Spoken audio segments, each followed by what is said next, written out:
Through various practices of concentration, powers of the mind, the vital force, and the physical body can be discovered and developed.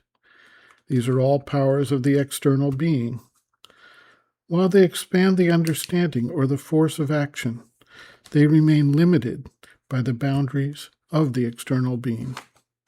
They remain separated from a full and complete access to the divine consciousness with its wider and deeper knowledge and power of action and ananda. The yoga of transformation has as its objective the change of the external nature to directly reflect and carry out the divine intention in the manifestation. Expanding the powers of mind, life, and body can aid in the implementation, but the essential connection remains hidden. This is where the psychic being has its role in the process. The psychic being is directly linked to the divine consciousness. When it begins to break through the veil or covering that keeps it hidden from the external nature, it provides at first an influence, later a more direct control over that external nature. In the Veda, the god Agni is called forth first. Agni is the mystic fire, the flame of aspiration, the power that rises up from the secret innermost being to call forth the divine. For example, in Mandala 1, Sukta 12, quote, O fire, thou being born hither bear the gods for the sacrificer who spreads the holy seat. Thou art our desirable summoning priest. End quote. The seer continues, quote, O shining flame, thou who purifiest, hither bear the gods to our offerings and to our sacrifice. End quote. Mandala 1, Sukta 59 describes the nature of Agni. Quote, This is the universal Godhead who by his greatness labors in all the peoples, the lustrous master of sacrifice, the flame with his 100 treasures. This is he who has the word of the truth. End quote.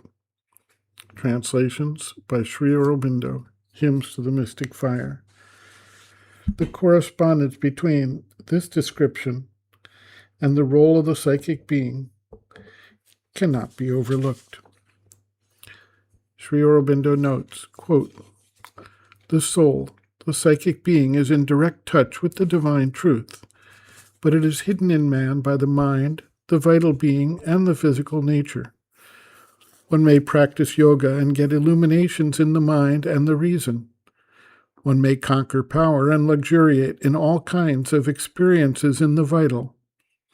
One may establish even surprising physical siddhis.